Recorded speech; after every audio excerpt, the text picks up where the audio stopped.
એ ખેલાડી જેણે જાનવરોની ભલાઈનો માર્ગ પસંદ કર્યો, ડોક્ટર પુણ્યમૂર્તિ નટેશન, પદ્મશ્રી 2026। તંજાવુર જિલ્લાના એક સુંદર ગામ વલ્લમમાં 1960ના દશકામાં એક યુવાન છોકરો ખેડૂત પરિવારમાં ઉછર્યો। એને રમત બહુ પસંદ હતી। એથ્લેટિક્સ અને હોકીના સ્ટાર ખેલાડી બનવું એનું સપનું હતું। એના પરિવારમાં કોલેજમાં જનારા તેઓ પહેલા સભ્ય હતા।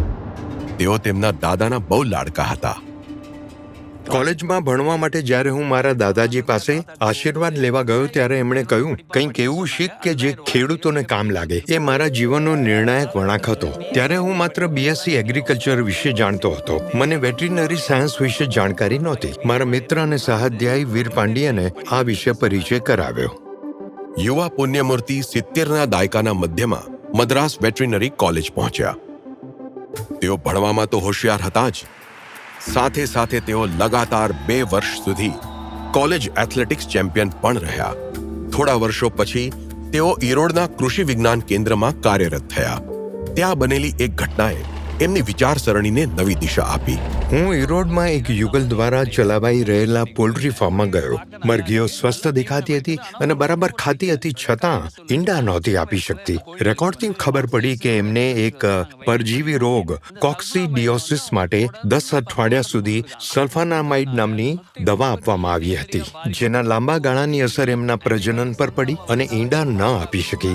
જો આપણે ભવિષ્ય માટે એન્ટીબાયોટિક્સ બચાવવી હોય તો સમજદારીથી એમનો ઉપયોગ કરવો જોઈએ અથવા એમના વિકલ્પો શોધવા પડશે। આ વાત હું જાણી ગયો। વનસ્પતિના ઔષધીય ગુણોની જાણકારી હોવાથી ડોક્ટર પુણ્યમૂર્તિએ પશુ રોગોના ઉપચાર અને એને રોકવા માટે ઔષધીય વનસ્પતિનો ઉપયોગ કર્યો। આ રીતે એમણે પ્રાકૃતિક તત્વો આધારિત એક પશુ ચિકિત્સા પદ્ધતિ એથ્નોવેટરીનરીને વિકસિત અને પ્રમાણિત કરી। પશુપાલકો માટે માસ્ટાઇટિસ એક ગંભીર અને મોંઘી બીમારી છે। એના ઉપચાર માટે 1 ચમચી એલોવેરા, 2 મુઠ્ઠી હળદર અને થોડો ચૂનો ભેળવીને બીજી દવાઓ વગર આ બીમારીનો સફળ ઉપચાર કરી શકાય છે। આ પારંપરિક સિદ્ધ આધારિત ઉપચારની અસર બતાવે છે। એમના ઉપચારથી લાખો ગાયો અને ખેડૂતોને ફાયદો થયો।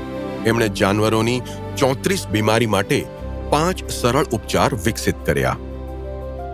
એક જવાબદાર પશુ ચિકિત્સક તરીકે સ્વસ્થ દૂધ, ઈંડા અને માંસ આપવા જેટલા જરૂરી છે એટલા જ જરૂરી ગાયોના સ્વસ્થ ગોબર અને મૂત્ર પણ છે, જેથી માટીનું સ્વાસ્થ્ય કાયમ રાખી શકાય। ભવિષ્ય માટે એન્ટીબાયોટિક્સ બચાવવા અમે એથ્નોવેટરીનરી ચિકિત્સા વાપરીએ છીએ। ડોક્ટર પુણ્યમૂર્તિની બધી જ શોધો બધા માટે નિઃશુલ્ક છે। નેશનલ ડેરી ડેવલપમેન્ટ બોર્ડે એમના કામને લાખો ખેડૂતો સુધી પહોંચાડ્યું, જેનાથી એમને બહુ જ ફાયદો થયો। હું હૃદયથી એક ખેલાડી છું, એટલે મારા બધા કામ હું પ્રેમથી કરું છું। ડોક્ટર પુણ્યમૂર્તિ નટેશન, પદ્મશ્રી 2026।